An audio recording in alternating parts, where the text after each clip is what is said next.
Your outcomes in life are often a lagging measure of your habits. We think the thing that needs to change is the bank account or the test score or the number on the scale, but actually the thing that needs to change are the habits that precede those outcomes. Rather than making the goal the default, the thing that you focus on almost exclusively, let's make the system the default, and then only check in on the goal occasionally to see if we're moving in the right direction. Achieving a goal only changes your life for the moment. It's actually not the thing that you're looking for. We think the results are the thing that needs to change, but it's actually the process behind the results. Like, if you have a messy room, let's say your bedroom is a mess, and you set a goal to clean that room, you can get motivated and do it for 2 or 3 hours, and then you turn around and you have a clean room for now. If you don't change the messy habits that led to a dirty room in the first place, then you turn around 2 weeks later and you have a messy room again. And so actually you don't need a clean room, you need better cleaning habits, and then your room will always be clean. You don't need to lose weight, you need better eating habits, and then your weight will always be around where you want it to be. You don't need more money, you just need better financial habits, and then you'll always have enough money to manage the thing that comes up. And I think that's one of the reasons why small habits matter so much. They don't necessarily transform your life overnight, right away. Like, doing one push-up does not transform your body, but it does cast a vote for being the type of person who doesn't miss workouts. Or meditating for 1 minute might not give you an immediate sense of calm in your life, but it does cast a vote for being a meditator. The real goal is not to run a marathon, the goal is to become a runner. The goal is not to write a book, the goal is to become a writer. Because once you've adopted that identity, you're really not even pursuing behavior change anymore. You're just kind of acting in alignment with the type of person you already see yourself to be. It's kind of like true behavior change is really identity change. Because once you've changed that internal story, it's way easier to show up each day. You're not even really motivating yourself that much to do it. You're just like, this is who I am now. The technical definition of a habit is a behavior that has been repeated enough times to be more or less automatic. So things that you can do pretty much without thinking about them. Unplugging your toaster after each use, or tying your shoes, or brushing your teeth. Things that you pretty much just go on autopilot when you do them. Now, we often use the word habit to mean different things than that, and we can get into this more. Like, you might say things like, I want to get in the habit of working out, or I want to get in the habit of writing every day. And I know what you mean when you say that, right? You mean I want to make it a regular practice. I want to make it this daily ritual that I follow. But you're never going to go like on autopilot and forget what you write for an hour, right? Like, it's a more effortful, conscious thing. And so we can talk about some of that distinction, particularly with making habits easy. What you really want to do is make the beginning easy and automatic, and then the rest of the routine can follow naturally, even if you're consciously thinking about it. So that's what a habit is. It's this automatic response. Now, why does the brain build them? What role does it play? Well, as you go through life, you need energy to survive. And this is true not just for humans, but for all organisms need some kind of energy to survive. And getting energy requires energy. You need to eat food to be able to walk around and find the next meal. And using energy is expensive, because the more energy you use, the less you have available for the other things that life throws at you. And so your brain is looking for ways to conserve energy whenever possible. And habits are a great method for doing that. And it makes that whole process of finding energy, solving the problems of life, and getting through things easier. It requires less energy and attention and effort than it did before.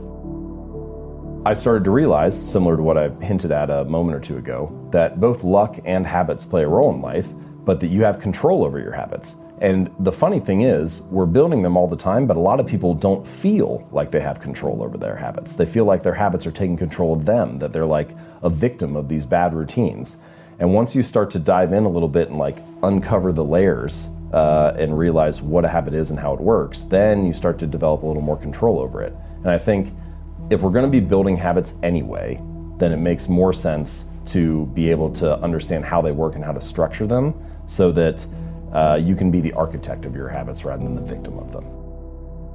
It's not that luck and randomness and uncertainty don't play a role in life. They do. You know, luck is a part of all of our lives to a certain degree, both good fortune and bad.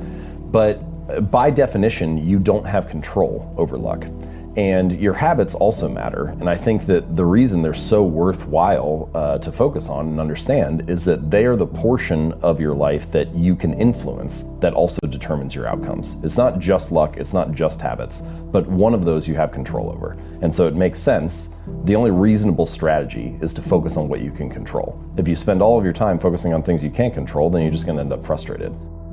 Talent and genes, they play a role. And it's important, people have natural predispositions to things that make them better. But what you find is that nearly always when someone is a great performer in a particular domain, they are both well suited, so naturally talented or have some kind of predisposition to that area, and well trained. And so even if you are talented, you can't succeed without having great habits to execute and to fully realize the potential that you have.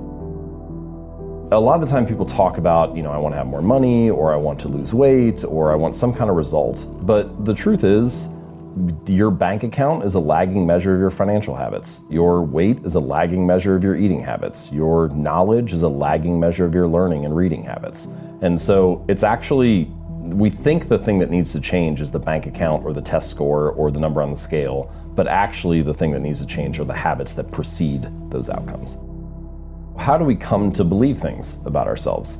Because when you come into the world as a baby, you don't have any preset beliefs or notions. That's not to say that, again, your genes don't matter. They certainly matter in some sense, like your height might be more or less baked into your DNA. But we all realize that if you grew up in a different culture or a different religion or a different community or household, you could adopt completely different beliefs if that was what you were raised in. And so I was like, well, how does that happen, right? How does this internal story that we tell ourselves, our identity, become shaped and formed? And I realized that it's mostly through the repetition of that story. And so what you come to realize is that your habits reinforce a particular identity. And sometimes this can be positive and sometimes it can be negative. The story could be things like, I'm bad at math, or I'm terrible at remembering people's names, or I'm not good at remembering directions to places. Yeah. And all of those that's just an internal story that you tell yourself. But each time you have an experience that reinforces that, the story gets solidified. And so I think the method, the takeaway here is that every action you take is kind of like a vote for the type of person you want to become. And if you can master the right actions, if you can master the right habits, then you can start to cast votes for this new identity, this desired person that you want to be. I should say goals do serve a purpose, right? It's not that they're useless. They are good for setting a sense of direction and clarity, so figuring out where do I direct my attention. And they're good for filtering. And what I mean by that is it's very easy as you go throughout life for people to come to you with a different opportunity, or you find out about a new area that you're interested in, and you start to say yes to things because, oh, this is new and exciting. But if you have a goal, it's much easier to say no to the things that intrude. A goal is focused on the outcome. A system is focused on the process. So it's the series of habits or steps that you take to get to that ultimate goal. There's sort of this like yo-yo effect, right. Like someone trains for a half marathon and then they run the race, and that race motivated them to train for the last 3 or 4 months. And then the race ends and they stop, they take a week off, then a week turns into 2 weeks, and then 2 months and so on. And then they turn around like 4 months later and like, man, I haven't ran in months. Like I need to sign up for a new race or something.